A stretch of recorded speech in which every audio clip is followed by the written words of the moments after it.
Assalamualaikum warahmatullahi wabarakatuh. Ya, pada kesempatan ini saya akan menjelaskan mengenai cara penyusunan laporan perubahan ekuitas. Ya, untuk menyusun laporan perubahan ekuitas di sini ada beberapa hal yang harus kita perhatikan. Yang pertama adalah akun capital stock atau common stock. Jadi ada perusahaan yang menggunakannya capital stock, ada pula yang menggunakannya common stock. Keduanya ini memiliki arti yang sama. Ya, capital stock atau common stock ini adalah modal yang diperoleh dari penjualan saham. Jadi kata kuncinya di sini adalah stok. Stok ini artinya adalah saham.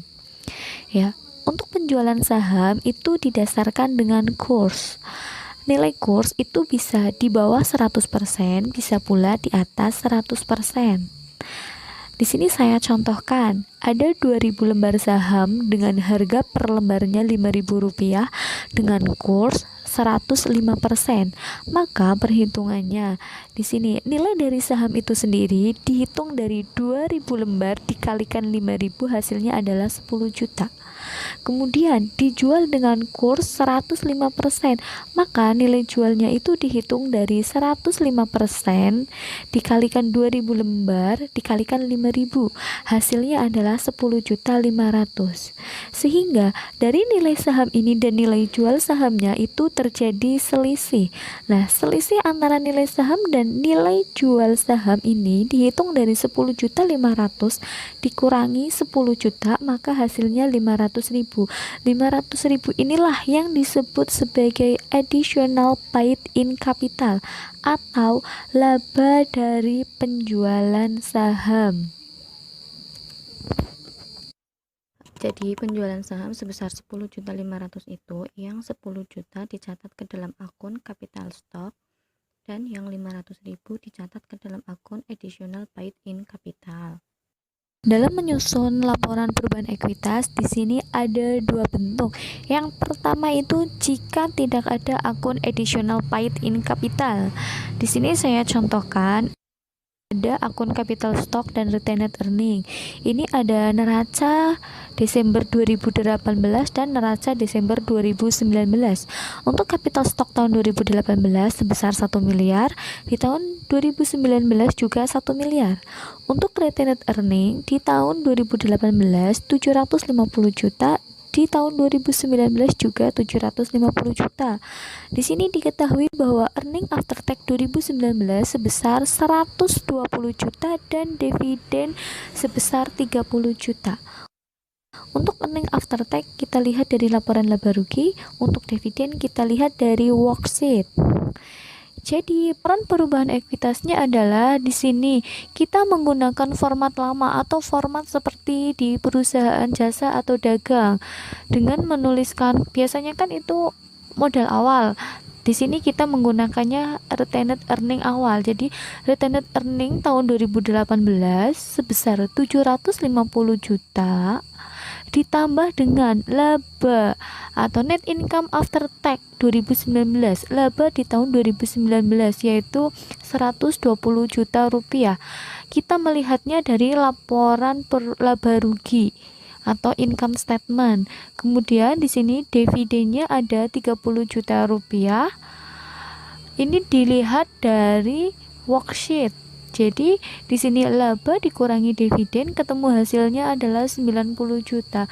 Jadi retained earning tahun 2019 adalah 750 juta ditambah dengan 90 juta yaitu 840 juta rupiah.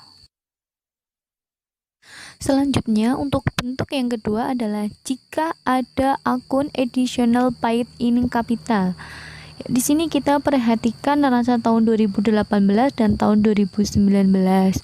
Untuk akun capital stock di 2018 sebesar 1 miliar 250 juta, di tahun 2019 1 miliar 550 juta.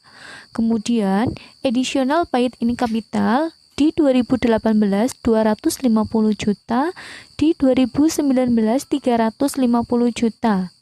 Kemudian retained earning di 2018 500 juta, di 2019 750 juta.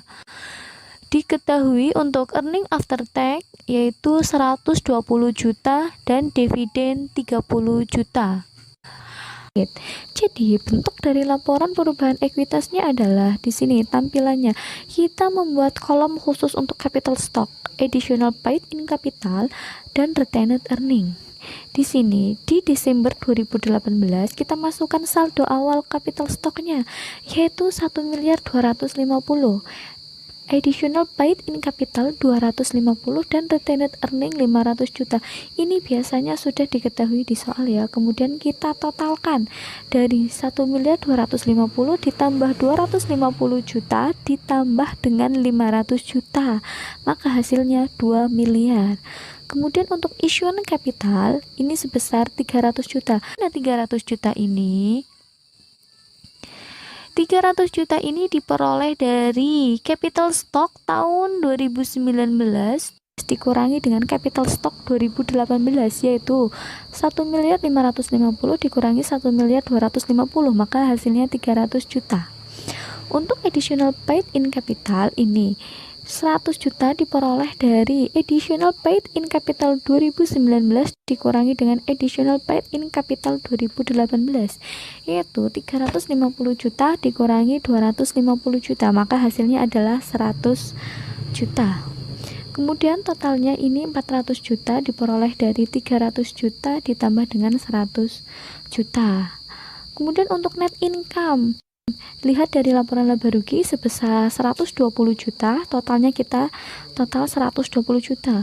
Kemudian dividen dilihat dari worksheet sebesar 30 juta, di sini totalnya juga ditulis 30 juta.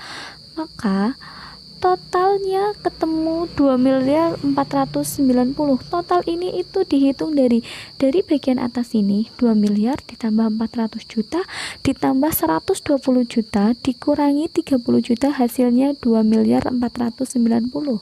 Dihitung dari samping 1.550.000 ditambah 350 juta ditambah 590 juta, hasilnya juga sama 2.490.000 rupiah.